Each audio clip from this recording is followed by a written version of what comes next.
Hello and welcome to Ablade TV English with me, Gabriel Ni Obodai Togbo Ashon, together with Rosemary Koko Anyigba and Joshua Taria Adom. I'm coming your way from Osu, where some elders have sent a petition to the Judicial Committee of the Greater Accra Regional House of Chiefs over the Osu chieftaincy tussle. So currently there are 3 claimants of the Osu stool. They are Teinor Ashigente, the second, ni Teteete, Nortey Owuo the fourth, Notse ni Nortey Owuo the fourth, and Teteete ni Nortey Owuo the fourth. Well, these elders are categorically saying that ni Teinor Ashigente the second is the legitimate Osu Mantse. So we'll be talking to you, or we'll be having an interview shortly with one of the petitioners over this petition. Why have they resorted to the Judicial Committee of the Greater Accra Regional House of Chiefs? What reliefs are they seeking from the court or the Judicial Committee to grant them? Please come along as I engage Ni Odwe Kwao II. So I have with me now a document, and the title indicates that it's a petition to the Judicial Committee of the Greater Accra Regional House of Chiefs. And it's from Osu. The petitioners are 4. They are Ni Akwe Oklemekuku the 11th. He's the head of Ni Teinor of Osu. The second is Nomogbelinfo Osugwa Wulomo. The third is Ni Odwekwa the second, head of Anumansa family. And the fourth is Ni Teinor Ashigente, the second, known in his private life as Michael Ni Adote the Love. The respondents, and here it's designated as verses, but they are then the respondents, those I'm about to list, include Ni Saban Acheng the 7th, Adukbono Jasiche, then Nicholas Ni Nortey Owuo, known as Teteete, Ni Nortey Owuo the 4th, and Bernard Ni Nortey Buche, aka Notse, Ni Nortey Owuo the 4th, and Ni Nortey Adomwa the 4th, and the 5th respondents being Numonoi Sikan the 3rd, Nadu Clote Wulomo. I have with me now Ni Odwe Kwao the second, who happens to be one of the petitioners, to explain to us why these elders have taken the step of petitioning the Judicial Committee of the Greater Accra Regional House of Chiefs. Welcome to Ablade TV's English channel. May we know the reason why you've turned in this petition at the Regional House of Chiefs, sir? Yes, we have, because after the demise of our late chief, Nikin Kandowona, there is a need for a successor, and the one to succeed him was what we did in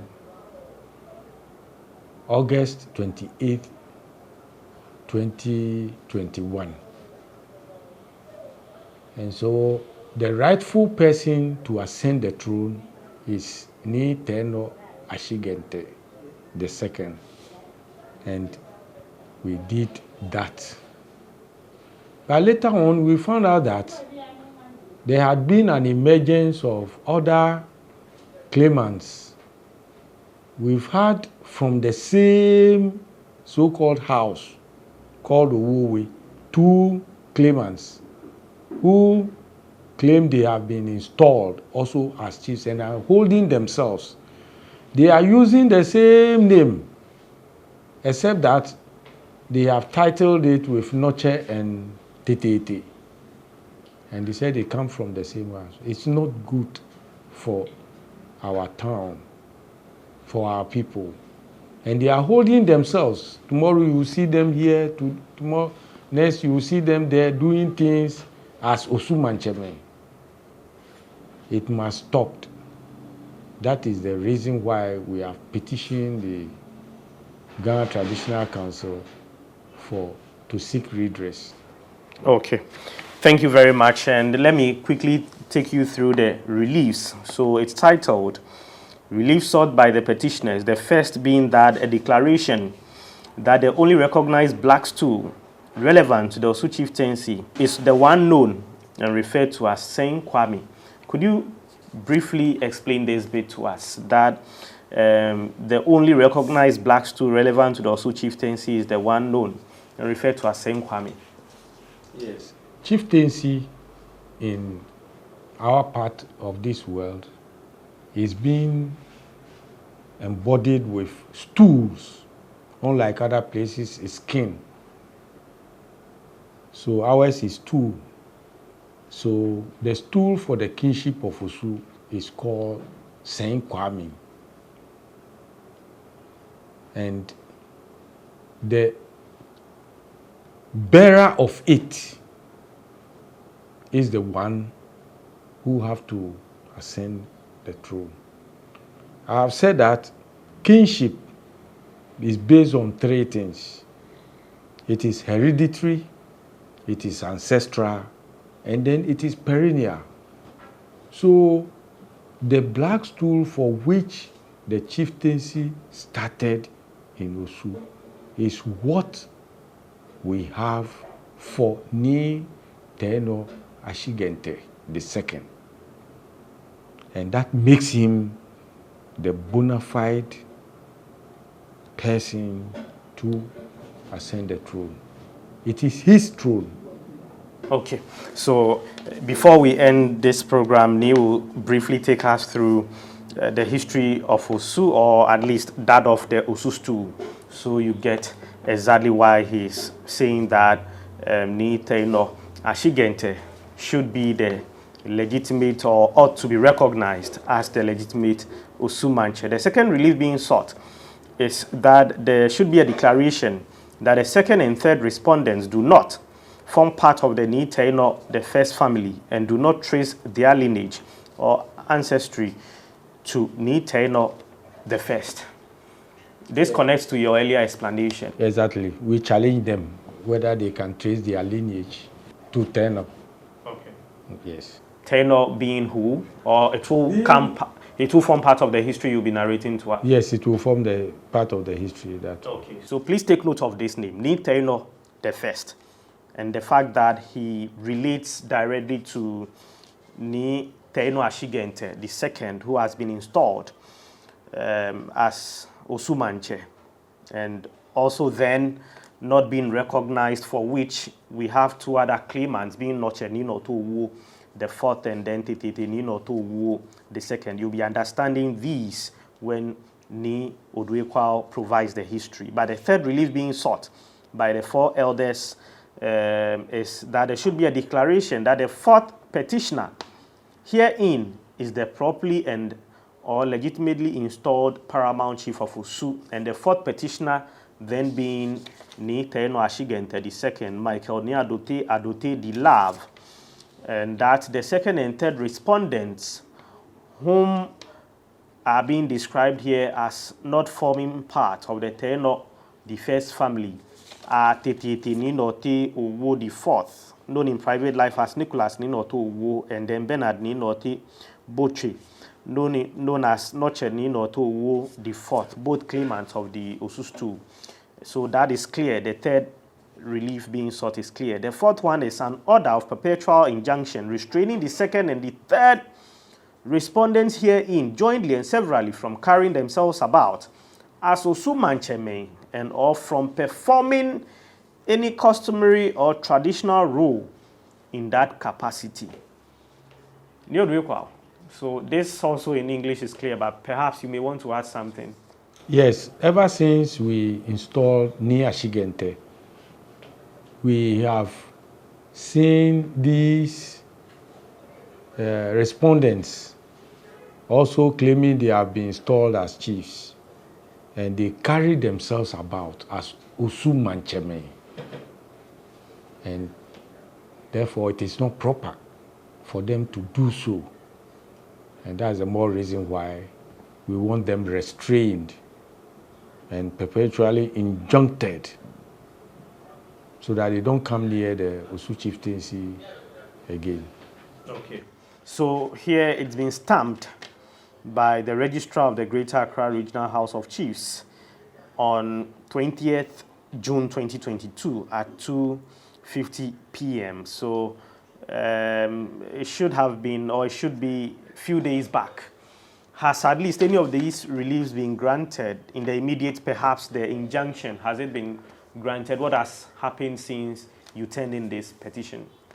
Oh, what is left is, it is the administrative work that had to be done by the Ghana Traditional Council.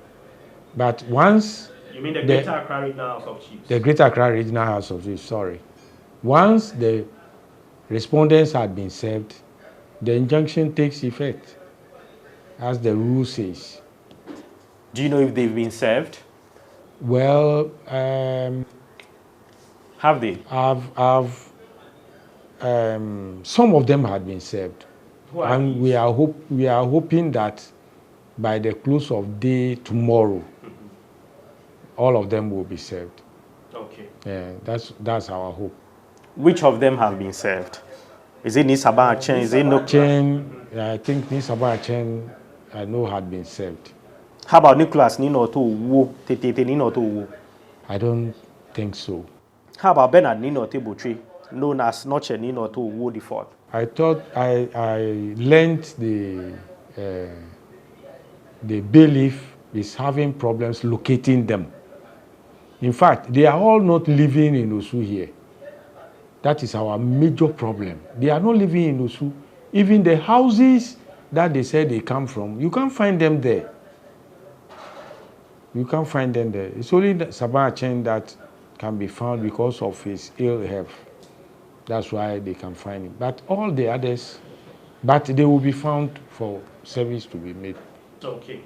How about Nino Teadumwa the Fourth? Has he been served? I don't think so. And Numonoi Sikan the Third, Naduklote Ulonoa? Maybe he may have been served because he can be found always at the shrine. Okay, Ni. Thank you very much. Before we go, let viewers understand exactly what is going on. I know that in this petition, you've written, in summary, the history of Osu chieftaincy, how it came about and why it should be Ni, Teinor, Ashigente the second and not the other two. Fine. The name Osu is derived from a place called Osudoku. That is where the Osu people migrated. In fact, it is not a mass migration, but it was rather a family that left Osudoku because of a quarrel that arose. So maybe another time we will go into what actually went.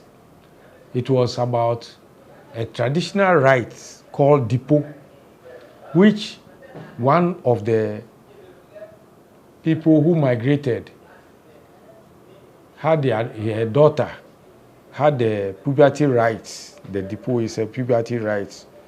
When it was performed, they used beads to dress the one in, who had to be, the rites had to be performed. So one of the beads got lost, and it became a quarrel among the ones whom the beads were taken from. So this had made them to leave the Osudoku, which is somewhere in the Shire Hills, in the Dangwe area. So they left. They were 4 adults. In fact, 3 of them are siblings, and 1 is a nephew. So the siblings are Nwe Peneku, or Nwe Panaku, or Nwe Sekan, and then his sister, Namole, and their younger brother, Tetenaku, and then their nephew, Nortey. So they left from the Shire Hills, and the leader, who is Nwekpeneku, he died on the way. In fact, Namole took over, and she also died in the Achimota forest. She was buried between 2 ant hills. That's why you have the name Ashigente, about the ant hills, Umashidani Kenyaba. So, coming to the coast was led by Nortey Doku, Nortey is a grandson of Teteete. And so he is their leader and their wulomo. In Ghana, it's wolumo. That means our elders or chief priest or our royal. So he, Nortey, brought them here. So Nortey was the wulomo for Osu. It is Nadu. Nadu is a god that they met on the way. It was the Gbese people's god, but it demands human blood. The Gbese people left it and they took it, and they were worshipping it. So that is what Teinor was as a wulomo. But due to some misunderstanding, he was stripped of the wulomo position. And so he left his people at Osu Ashigente and came to establish Osu Amantra. And there were two wulomos in Osu, the Gua wulomo and then the Nadu wulomo. The Gua wulomo has a lot of jurisdictions, not Osu alone, but they are friends. So once Teinor had been stripped of his wulomoship, the new Dwekwao family, we were here before the Osu people came. We were from Akwamu, we are from Akwamu origin. So our people told him that, look, the whites are in the castle. If you bring a trophy, they can deal with you. So Teinor went with Gwawulomo to go and cut the stool at Akwamu. And they brought it, and the whites accepted it. And so he started his kingship. Teinor started his wulomo and his kingship since 1637. He died in 1693. At his death, the Akwamus in the castle, Osu Castle, was led by one Asemeni, revolted against the whites and overthrew them. And he became king of the Christianborg Castle in 1693. In fact, he ruled for 18 months. Then was succeeded by one Asa. He brought his stool also to the castle. During Teinor's death, Teinor has no male child.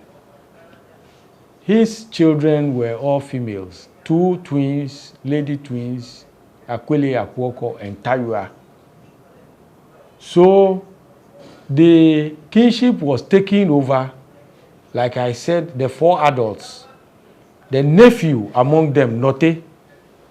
Nortey's lineage started ruling in the name of Teinor. So they ruled for about 13 of them. The 13th one is Noe Bobalo. Noe Bobalo. All they were ruling from the Teinor house, Amantra. So Noe Bobalo, he started ruling in 1800. So in 1826, when there was this Katamanso war, all the chiefs in Accra here had to be grouped together to fight Osebonso at Katamanso. But the Nwegbobalo at the time was ill. He was in his old age. So somebody went to the war for him. It was his younger sister's son, called Ayinom. So Ayinom, in order to go to the war as a Ga, he was given the name Nortey, and he led the Osu people to the Katamanso war. And when they came back, it was a 6-day war. When they came back, he was promised of the kingship by his uncle. So Ayinom got the name Nortey, and because he loved his uncle, he was given the name Nortey, I love you, oh my king. So that is where we got the name Owuo na Nortey mi Owuo nana. That's why we got the name Owuo na. So Nortey Owuo na. So the name Owuo na was brought about by Ayinom. And so when at the death of his uncle, that is Nwe Gbobalo, who is also called Owuo the First, he assumed the reins of kingship.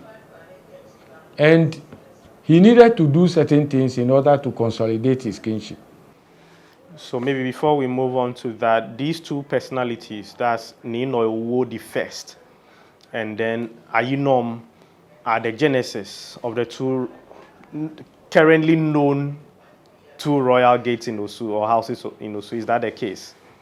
As one representing Owuo way and then the other representing the Owuo way. Or maybe as you advance your explanation, it will become clearer. It was the splitting of the Nwe Gbobalo kingship. That is where we had the Owuo way and then the Owuo way. Okay. So this is how the split came.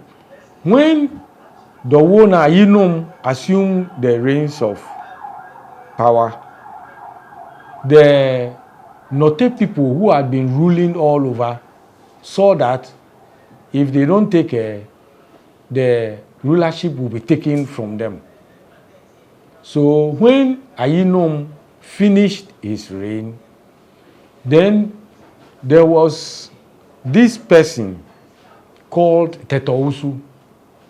Tetousu happened to be the son of Ashigente Mankralo called Ashite Yeboah. When Ayinom became king, he married a woman called Kokoi. He married a woman called Lamioko. And Lamioko is a daughter of Udate Sron. The Owuo the First, that is Nwe Gbobalo, has a sister called Shome, an elder sister. She married Nilanto Kunka from Lante Janwe, and they had 6 children, 2 boys, that is Udate Sron and Udate, and then Udali, Udako, Udaka, and Udacho. So it was Udate Sron's daughter that Ayinom married to give birth to his children.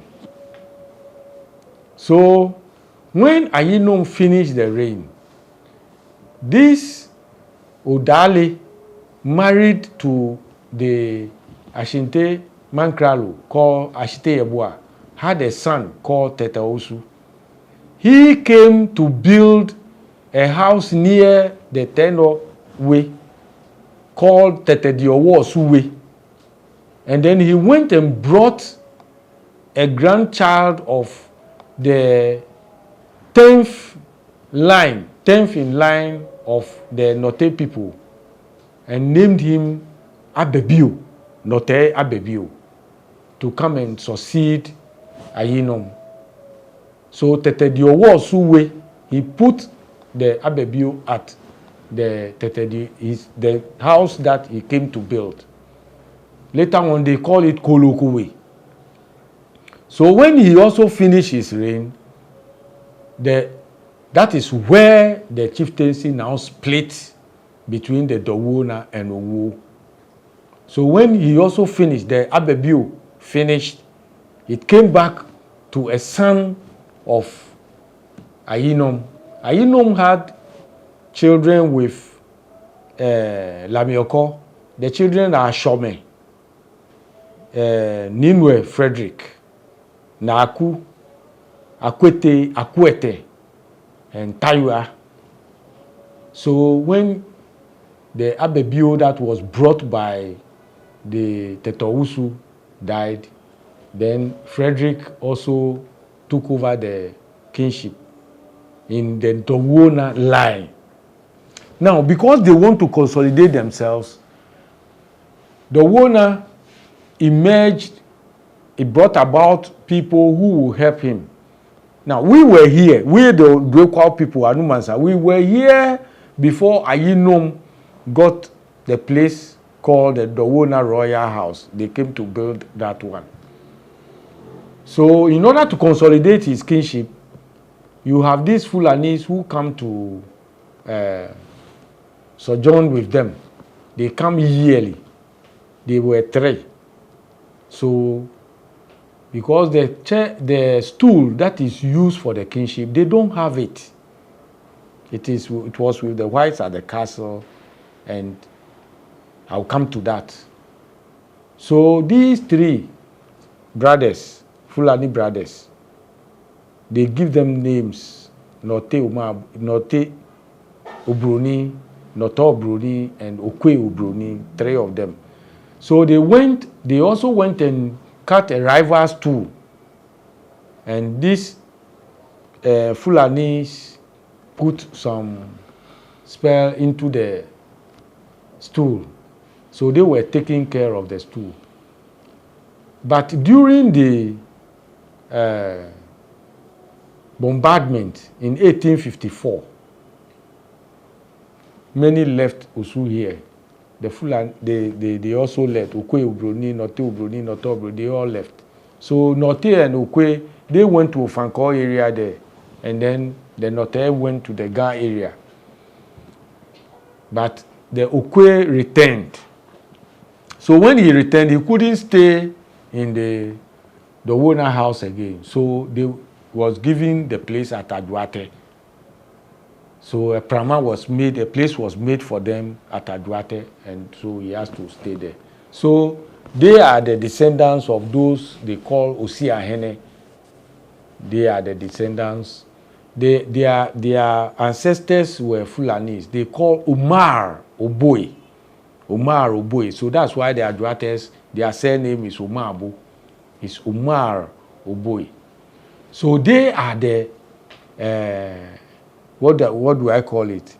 The backbone for the Dowonas. Spiritual. They are the spiritual men for the Dowona family. Okay. Now, I know this is not a subject, the main subject for our conversation, but do you have a document to prove this, or it's born out of oral history? No, it's not born out, or it is written history. You can find this in C.C. Randolph. Yes, C.C. Randolph, his book called History of the Gold Coast and Ashanti. And then also, there was a case. I have a case. There is a case between C.C. Randolph's son and our family, Neodweko, our family. And all these history were narrated. So that's your reference point. That's my the document you are citing. That's the document I'm citing. Okay. Yes. Okay. Please continue. So I'm bringing out this so that these words that are being bundled out, that Osu has a Jase, and the Jase is Odate strong, and the Jase is Ajuate, Osiahene, and then Adupono, Nisabachen, and Teinor, 4 houses. That is what I'm explaining, that they came out as a result of the splitting of the kingship, and one wants to consolidate his position. He used, because Ayino married Lamioko, Odate Strong became his advisor as a father-in-law. And then the Ajuate people also were their spiritual men supporting them. So that's why they call them Jase. But we don't have Jase in Osu. Then when it comes to Adupono, Saban-Achen, it was at a meeting that Frederick had gone, and they asked him, who is supporting you in this, who is your Jase? And then he pointed to Adu at that time was his brother-in-law. In Ghana we say Shabi, his brother-in-law. So he pointed him. He also comes from Equiapim, and so he knew a little about chieftaincy. And so that is how these things that they bundled around that 4 houses, Jase. Also, we don't have Jase. When Teinor was ruling, he didn't rule with any Jase. So this came about of the splitting of the kingship, and then we got that Owuo, and so it was this Teteete Owuo who, when the thing shifted to the Dowonas, he came to establish the Kolokowe and brought that Abebio. So after Noe Frederick, he brought another grandson of one of the Nakus, who was the, I think, 11th or the 9th in the Nortey line. He brought him and made him Naku the third. So after his reign, then it went back to the Dowona people.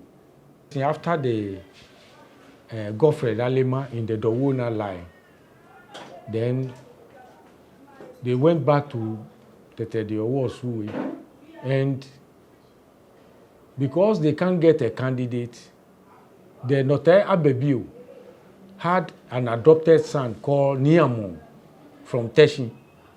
He was named Abebio, Nortey Abebio II, and he succeeded the Osu Mantse in the Owuo line.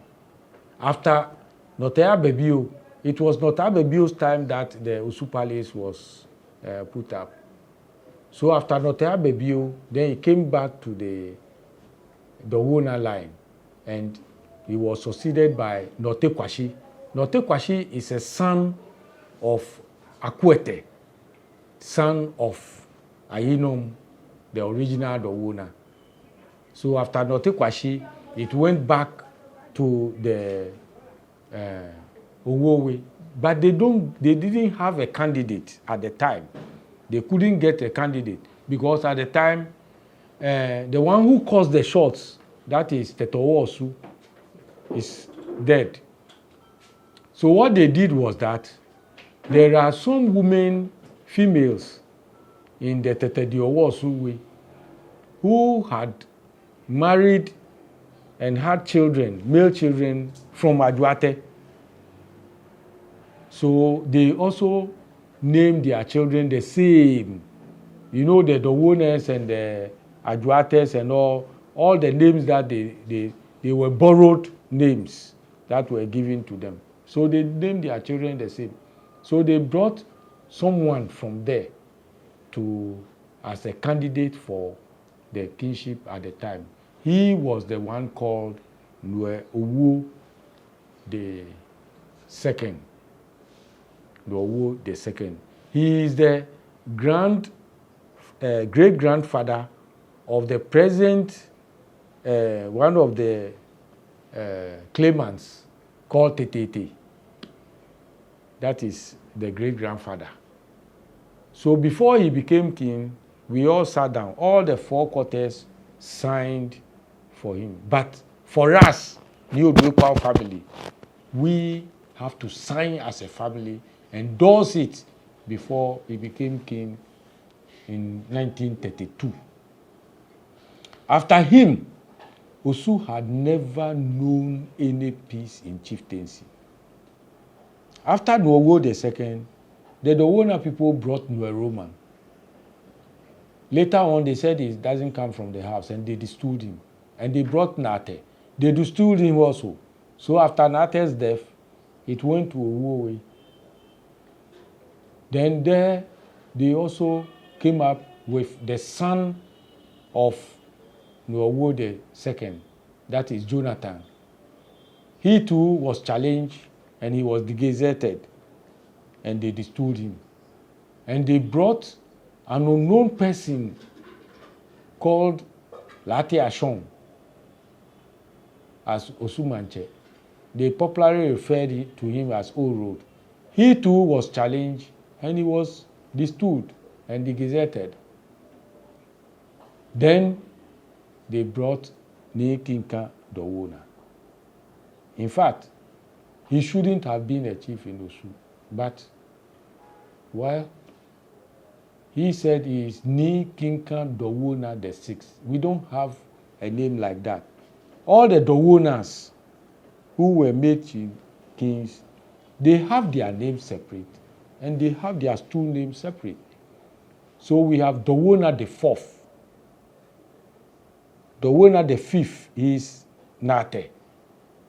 We have Dowona the fourth, who is Roman. We have Dowona the third, is Nortey Kwashi. We have Dowona the second, that is Godfred Alema.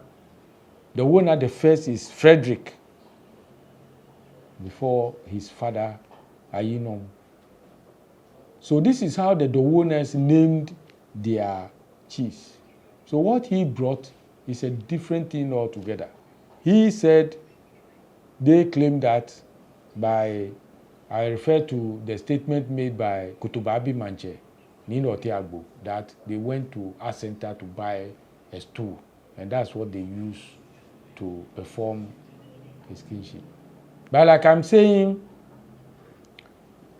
since Teinor went to Akwamu by our people with Owuo to bring the stool, we are the only people who knew about the stool and who prepared the stool. So the stool was given to us. So if you look at all our documents, what I'm having here, we have a stool, this thing, customary stool secretariat here, because we have large tract of land. So from Asylum down into the Achimota forest, these are our assignments, conveyances, and leases. In fact, we have computerized it. So you see the head of family at the time, the place, the person to whom it was concerned, whether it is a lease or it is a conveyance, and then we have the deed, the registered number, and everything. So if you click it, you can print out the deed documents. And each of our deed documents, we have this preamble. Ni Oduekwa family of Osu and Christiansburg. Custodians and caretakers of the ancestral stool of King Asemeni of Christiansburg Castle and the ancestral stool of King Asa of Osu. So this is our designation. So nobody can become king or chief of Osu without our involvement, because the stool for which the kingship is based on is with us. So that is the more reason why we have the capacity to challenge anybody who said he is the chief of Osu anywhere on this globe. So this is the brief history of how the Osu chieftaincy spanned, and we are where we are today. Okay. Thank you very much. So there are a few issues that I would have wished we will delve into, but hopefully on our next meeting, we will be going deeply into that. One has to do with the occupancy of the castle and the governorship of Nana Asemeni. Yeah, we would subject that to much scrutiny on a later date. And also Ajuate being of Fulani extraction, or being, in quotation marks, medicine men. You've cited some documents as references. And also you cited documents that affirmed Owuo II as Osu Mantse as having been signed by various quarters in Osu. At some point, a document was shared with me, which purported to have been same document. And I cross-checked, and it wasn't as exactly as the officials had described it to be, as then affirming Owuo II as Osu Mantse as coming from a maternal lineage and having been then borrowed, in quotation mark, from Ajuate. The signatures did not really testify that indeed he was.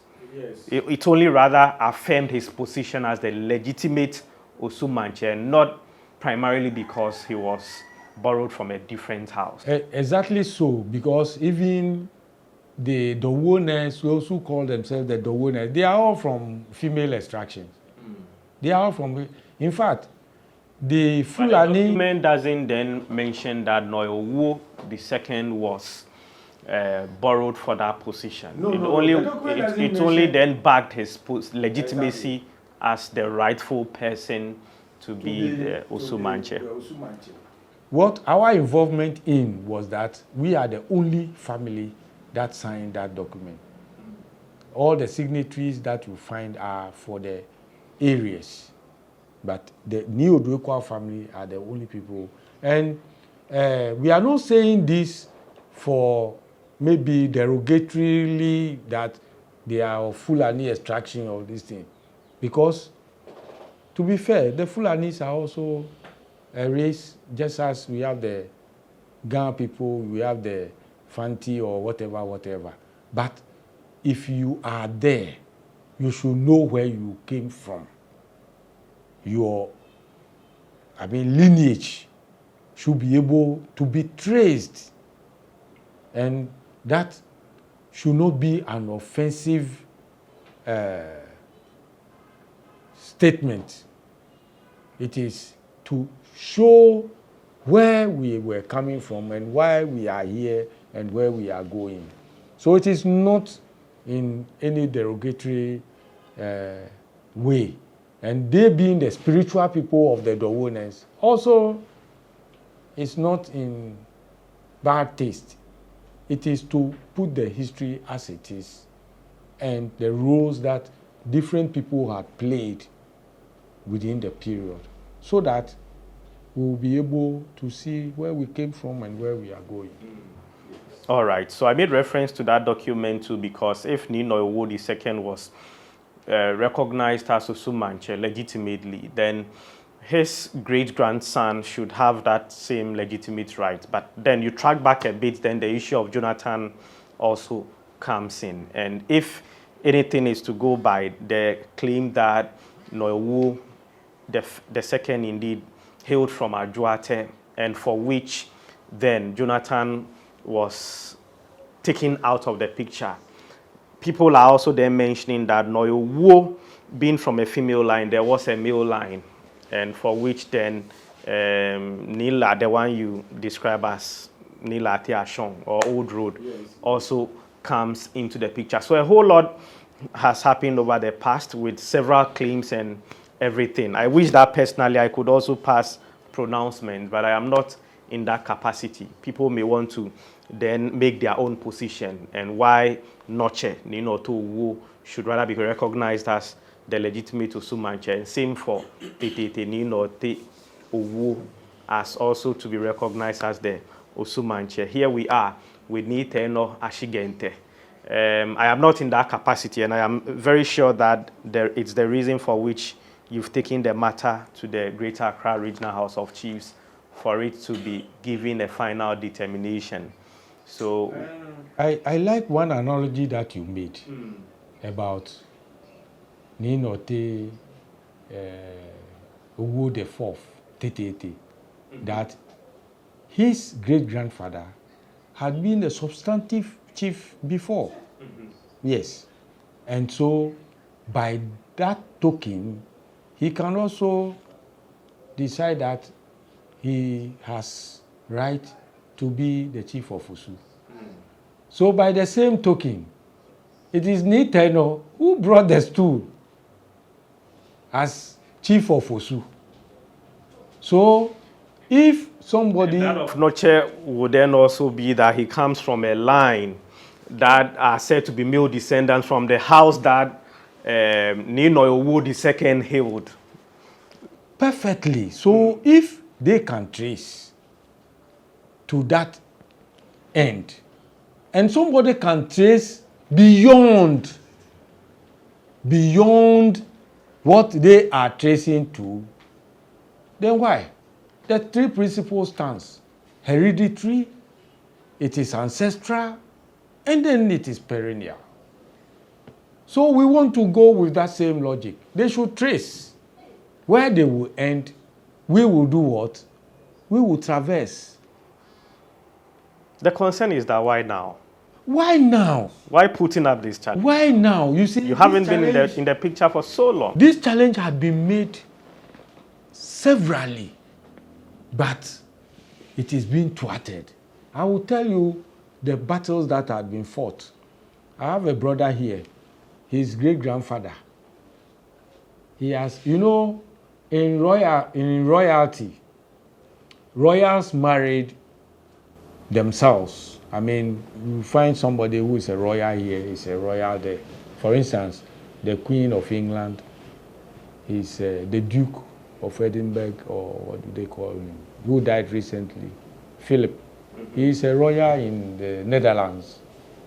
He's one of their royals. They marry each other. You can trace the Tsars in Russia to those in even Germany, the Kaisers and these things. They are all. So me, as I'm sitting down here, because of my mother, that's why I'm here. When I was mentioning our family heirs, there were 2 females among them, Augustine and Owuo, and now Docho Odwekwa. As for us, because we are an Akan origin, we inherit both matrilineally and then patrilineally. You see, so like we have given the analogy. If we can trace to the ultimate, you can also trace to a middle portion and things. Why now? It is now because now is the time that we have been able to put everything together to convince anybody at all. The Teinor house, they have tried several times. During my youthful days, there have been people who have risen up in Teinor family who wants the kingship back, but they were silenced. Sometimes, one of them, is it Goji? Goji. Yes, he was given a certain title for him to just be silent. So the struggle did not start today. And in fact, look at the time when this thing started, 1800 up to now, 2022, that's 222 years. It's not long. It's not long at all. My father was born in 1918. It's over 100 years now. And here I am in 2022. I have a son who is 27, 28 years, and this thing. So in the span of 200 years, we have only 3 generations. How long is it? It is not any too long a time. So it is now, because this is the time that it should happen. Okay. Will Teinor accept maybe a consolation token to be the 3rd ruling house of Osu? Maybe to bring about peace? Not at all. Not at all. It will be so inconsistent. Not at all. You see? So you want the Teinor way to be the only ruling house of Osu? That is the only ruling house. You see, it is the only ruling house. All these Owuo way and Owona way were temporal chiefs. You see, they should have been chiefs one time and gone. But per your narration, they are related.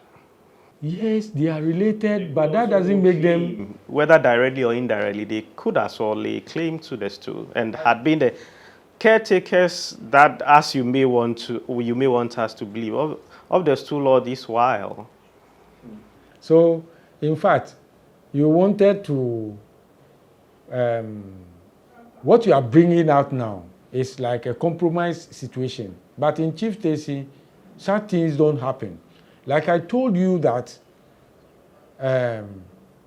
from one mother, one father, and then 2 grandmothers, 2 grandfathers, and then 4 great-grandmothers, 4 great-grandfathers, then 8 great-great-grandmothers, and in that order.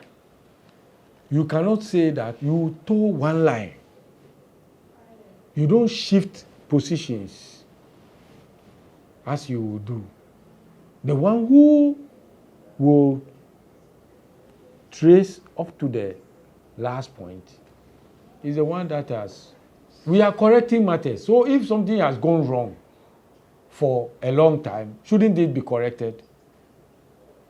We have cases, and that one I said when we get to the judges, we will come out with those ones. But I like the analogy that you have brought out, and this thing. But in chieftaincy matters, there is no compromise. Okay. That one has been done and has brought us this far, which doesn't augur well for us. Okay. Ni Oduekwao II, head of our Numansa family, head of Ni Oduekwao family of Osu. Thank you very much for speaking to Abladi TV this afternoon, and our elder, who has been patient with us and has extensively explained the issues to you, is one of 4 petitioners who have taken a matter of Osu chieftaincy to the Judicial Committee of the Greater Accra Regional House of Chiefs, seeking to bring finality to the Osu chieftaincy issue, where currently there are 3 claimants to the stool. We pray that everything goes well, so we have one and only recognized paramount chief of the Osu traditional area. Thank you very much, Ni, and your elders. Thank you.